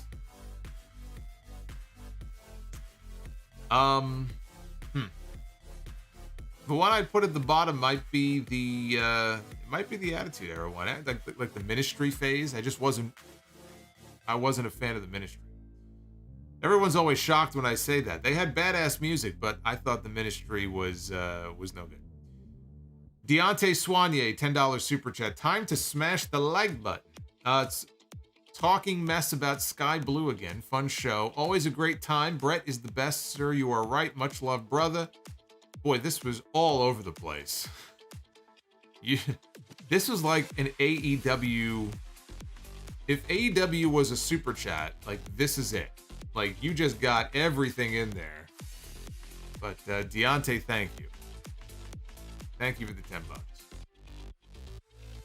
Justin Canales with the $19.99. Solomonster 3 days ago. My friend went missing in Brooklyn. Maybe you've seen my flyers around the city. His name is Brian Ramirez. If you could keep it a lookout for anything, I would appreciate it. I am not aware of that. I have not been out. I'm sorry to hear that. I hope he turns up soon. I haven't heard anything on the news or anything, but hopefully he is found safe and sound very soon. That is terrible. Yes, Blissfan says it's the Excalibur super chat. It's actually a great way of putting it. I should have speed read it like Excalibur does. Anti-M Bishop also heard about Hiromu's All-Star Junior show today, and all I can say is bring back the J Crown. Get ready, wrestling-wise, this month is stacked. I did not hear about it. That Indian dude dropping a $13 super chat. Hey, big MMA fan here and heard about the Toni and Ariel dust up online. My advice to Tony Khan is let it go. Or as Ariel Helwani might tell Tony Khan, let it snow. Helwani has been tearing into fighters and managers recently, unless you are Triple H and you need a softball interview. I saw the interview that Ariel did with Bailey on the BT Sport channel. I think it was the BT Sport channel the other day. He's been doing a lot of WWE interviews. But that Indian dude, thank you very much. There's Uncle Saudi again. Charlie with the $10. Let it snow, let it snow, let it snow. I feel like this woman's feud is heading to a blood and guts match with the AEW originals in Saraya, Storm, and a heel-turned Ruby Soho. Also, SmackDown vs. Raw 2006 and 2007 has the Buried Alive match mode. Man, I gotta find a way to play that. I know they have emulators online and stuff, and I don't know, it's not the same. I wish they would include it in the more modern games. Like, I don't understand why they don't have some match modes that you can unlock. and just throw some classics in there. You can put Casket Match in there. You could put Buried Alive in there. You could put fucking the Lions Den match. They used to have Lions Den matches. You know, have some fun, like, old school match modes that you have to, like, really fight to unlock. Fallout. Free Sonya 2 Glocks. Yes, poor Sonya Deville. It's going to be fighting the legal system in the state of New Jersey. Hopefully that'll all be taken care of. Sonya did nothing. Naughty delicious chicken with flavor. I'll be whacking. I'll be watching.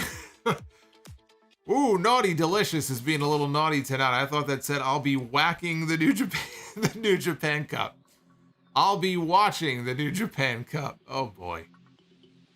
Over AEW Revolution on Sunday. The pay-per-view build has been lackluster, and that don't work for me, brother. Mr. Dynamite says, what happened to Sonya Deville? It came out today that Sonya was arrested on a weapons charge in New Jersey a couple of weeks ago for a gun that was registered in Florida. She was in New Jersey and didn't realize.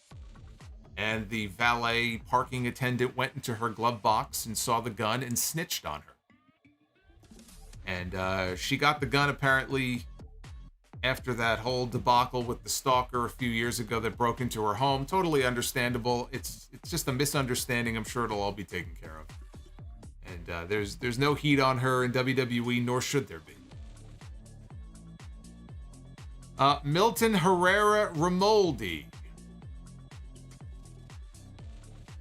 Man, AEW has fallen off so bad, it's starting to get hard to watch. The booking of both Battle Royals with Lucha Bros and Aussie Open, no sense.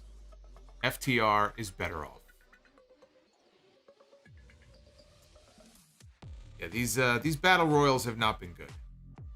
Bryant Finley, this show sucked. Storm should not lose to Riho. That's the one I read before. So thank you, Bryant. Rizzo with the $9.99. Good evening, chat. Sounds like Brock has a "this don't work for me" brother with the rumored Bray match, and they pivoted to Omos. Can't rip Brock too much if true. Thank you, Rizzo. So what you're saying is what I joked about the other night was true. That Brock kicked Lashley in the dick on purpose to get himself disqualified so he didn't have to work with Bray Wyatt at WrestleMania. Is that what you're telling me?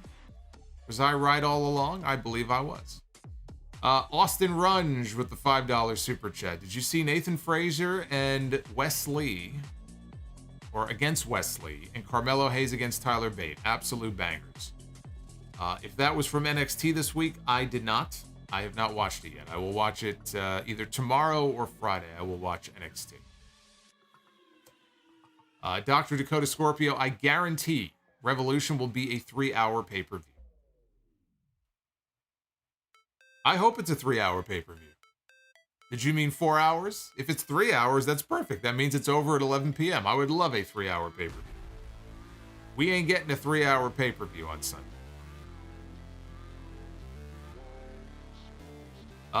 M. Mills with the $5 super chat. Thank you very much. Thank you, M. Mills. I know who that is. Very kind of you. We have got Naughty Delicious Chicken with Flavor. I was watching yesterday's NXT episode over AEW. Well, let's not get over dramatic now. Now you've gone too far. Oz and Glorious with the $10. Flying to Rampage and Revolution this weekend. We got tickets hoping to finally see Sting because we never got to see him in WCW. So annoyed we will be seeing more Starks and Jericho garbage instead. I am very happy I got to see Sting when I went to the Rampage or Dynamite and Rampage Grand Slam at Arthur Ashe in September.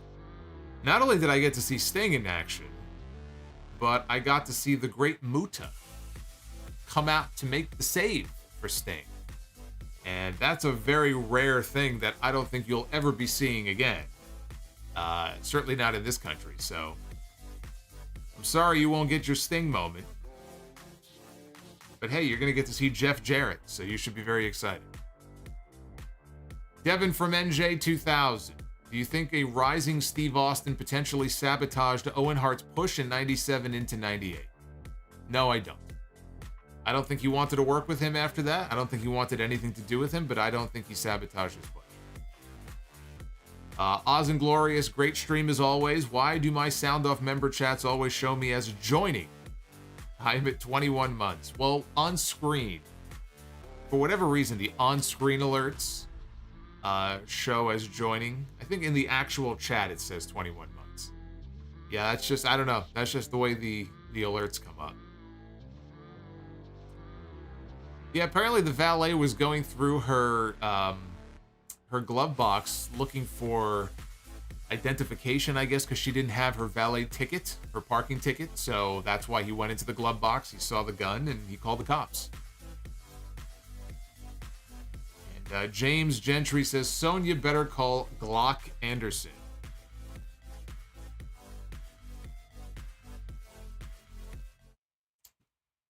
We got a late super chat here from Bryant Finley. Reading the results, I'm glad I didn't watch the show on my DVR. Instead, I watched a great game between NJ and Colorado. Go Devils. I hear the Knicks are doing well.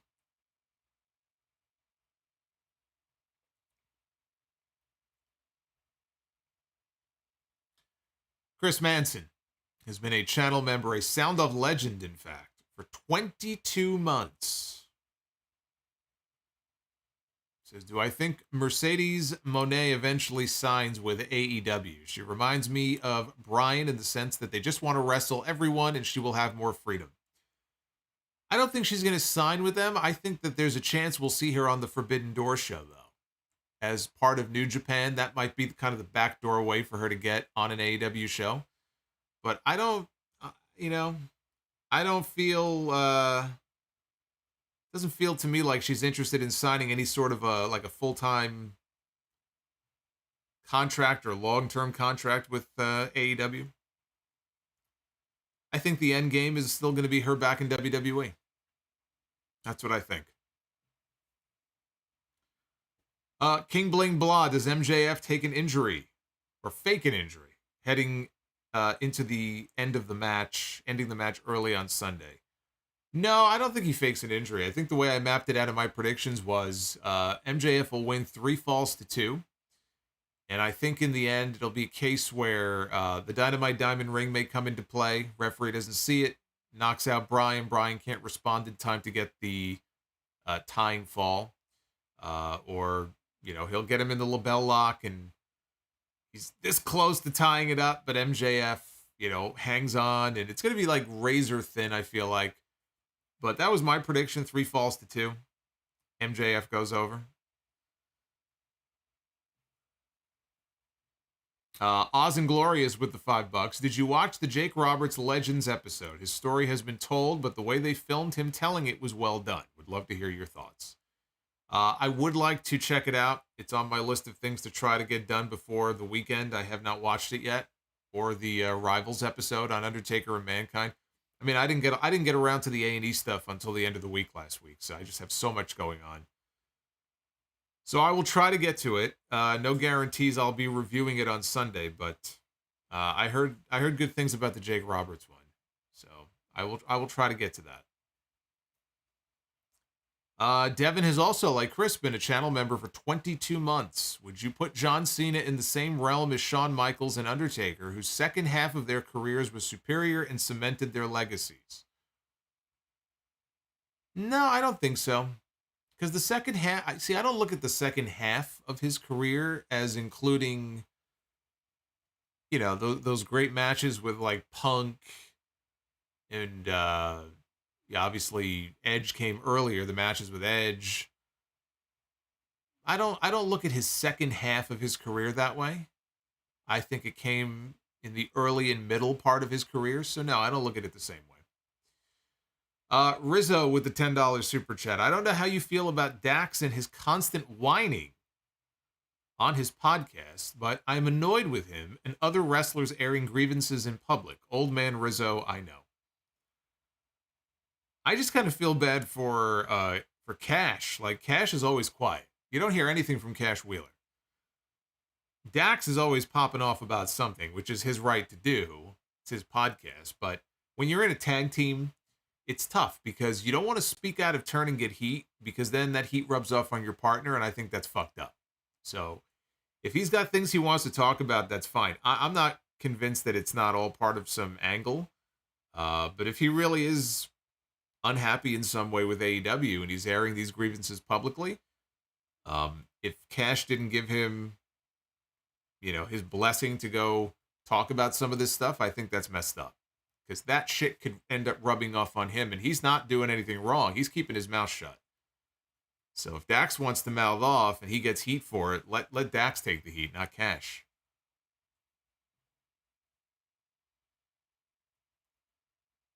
One more look here at the poll from before. Again, you can vote at Solomonster. 44% of you have given this go-home show tonight a thumbs up. 30% thumbs in the middle and 25% thumbs down. So remember, you guys can go vote at Solomonster. I'm going to have a poll up on Sunday as well. When Revolution goes off the air, whatever time that may be. However tired I may be. We'll be live on YouTube as soon as the pay-per-view is off the air. So you're getting 2 podcasts on Sunday, 798, and then the review whenever the pay-per-view is over. Chris Manson with the $4.99. I would think signing a long-term deal with WWE is different than a long-term deal with AEW. No, I mean, a long-term deal is a long-term deal. It ties you up for X number of years. Tony Khan has signed a lot of people to 3-year deals, 5-year deals. Chris Jericho and John Moxley have signed 3-year extensions. I don't think Mercedes is interested in signing any sort of long-term thing right now. She's free as a bird, right? She can spread her wings and do whatever she wants in wrestling, out of wrestling. Why tie yourself down to one place for such a long period of time? The deal she has right now in New Japan is not a long-term deal. She can extend it. She can sign a new one if she's having fun. But to me, it doesn't make any sense if Tony Khan is going to sign somebody to a contract to bring her in for 6 months? What purpose does that serve? If she was available and I wanted to bring her into my company, I would expect there to be some sort of a long commitment. 2 years, 3 years, whatever it might be. So in that respect, I don't see there being too much of a difference there. Long term is long term. Andre Israel, prediction for the best match at WrestleMania. There are a lot of possibilities. I think the Usos against Sami Zayn and Kevin Owens, once it's made official, and the way that match has been built up, I think has the potential to steal the show on whatever night it airs, night 1, I presume. But I'm telling you, Seth Rollins and Logan Paul. Seth Rollins and Logan Paul, I think, are going to potentially steal the show. And Charlotte Flair and Rhea Ripley could also. So, I don't know. It's tough. There's a lot of possibilities. I'm going to go ahead and say the Intercontinental Championship match, which right now is looking like Gunther and Drew McIntyre. I expect Sheamus to be added.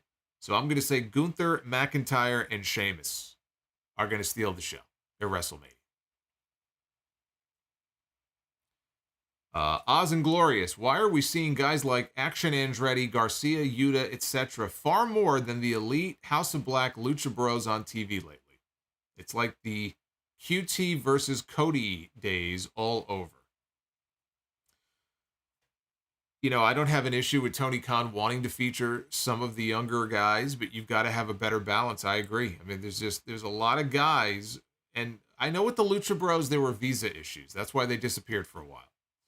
So there are times where there are behind-the-scenes issues going on that we may not be aware of, and you have to keep that in mind.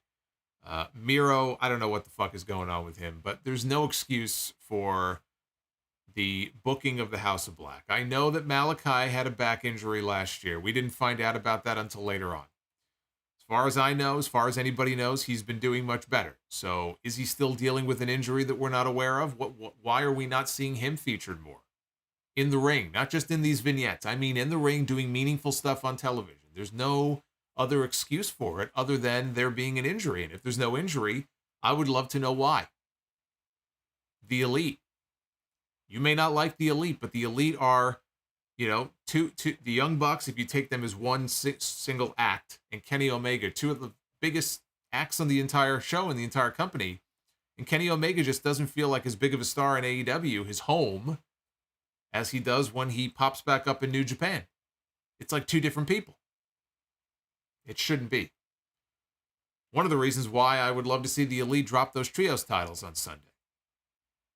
Get Kenny Omega back in the ring on a singles basis more often.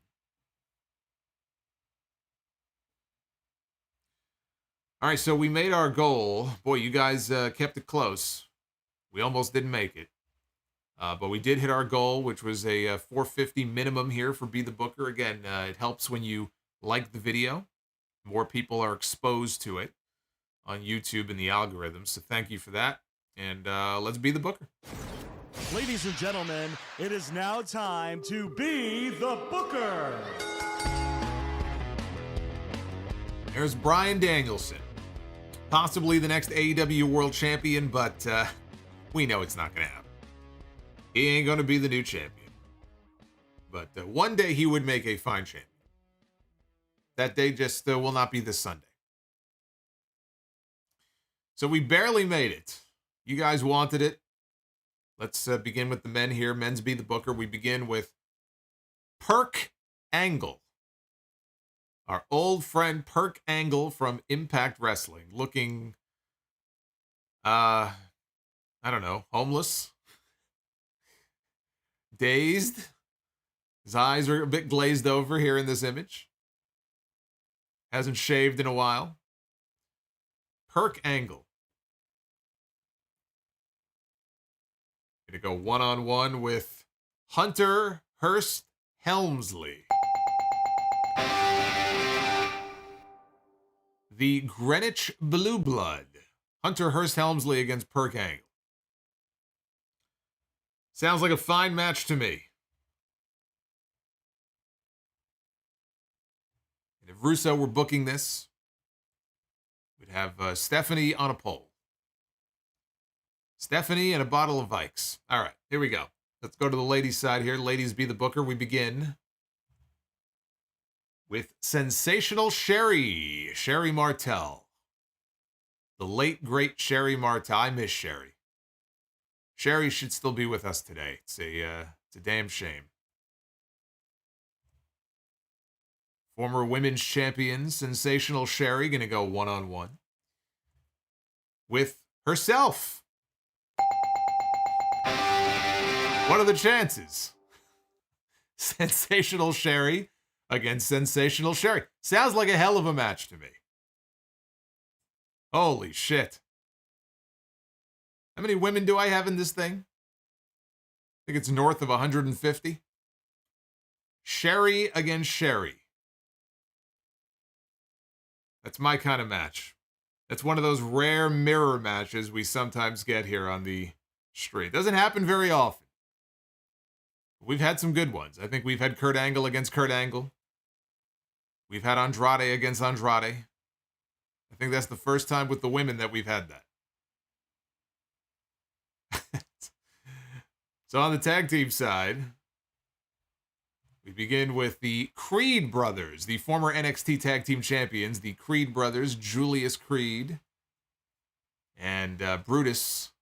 Julius is the one who they supposedly see big things for in his future as a single star. So it'll be the Creeds taking on. We gotta get a drum roll going here. Do I have the drum? Yeah, I do actually. Let's get a drum roll going here. The Creeds against Chronic.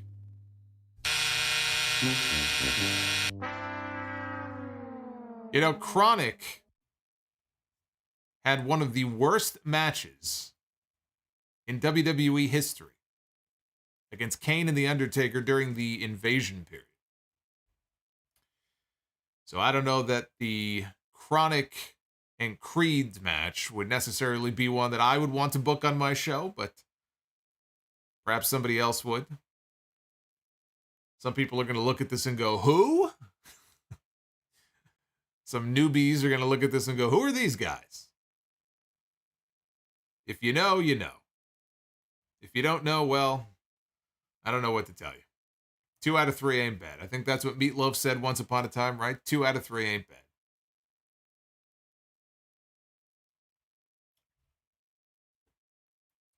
Chronic was okay in WCW for whatever reason, though. They just had a terrible match in WWE, and then they were never heard from again.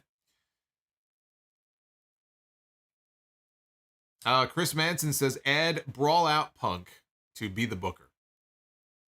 How do you know he's not already in there? And Devin from NJ, buy or sell Yeselmania or Kofi Mania? Yeselmania. I had the great privilege of being live for both for the payoff, and they were both great. But Yeselmania, without a doubt, easy thumbs up.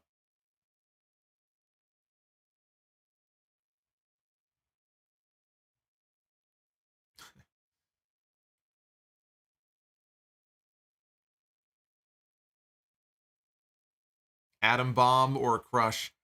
Yeah, Brian Clark on social media. I follow him from time to time, and seems like a nice enough guy. I don't think he's wrestling anymore, but he seems like a good dude. Brian Adams, of course, passed away many years ago.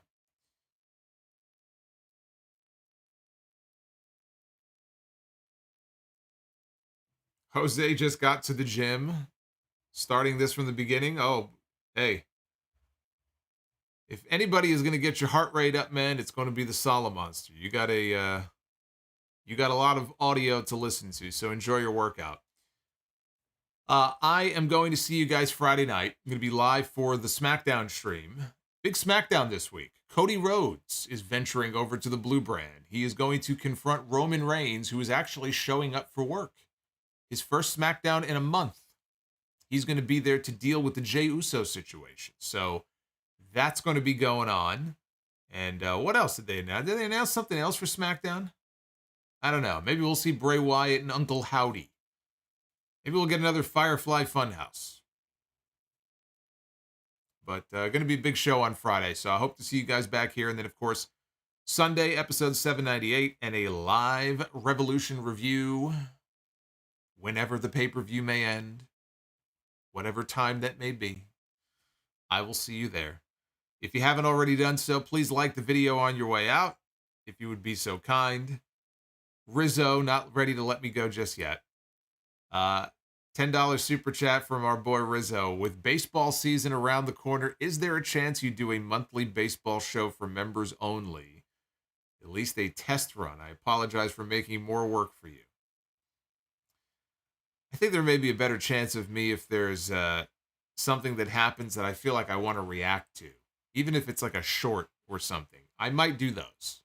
I can't commit to a regular weekly or monthly thing, because I may have other content planned, wrestling content, but we'll see. There could be the odd movie review and stuff. I'm already working on the next RSPW Rewind. Once that's ready to go up, all my Green World Order members, all my channel members, you guys are going to get early access. It's one of your little perks, your perk angles. When special content like that goes up, you guys get it first for at least 24 hours and maybe longer, maybe the first 2 or 3 days. So we'll see. I got a lot of different ideas.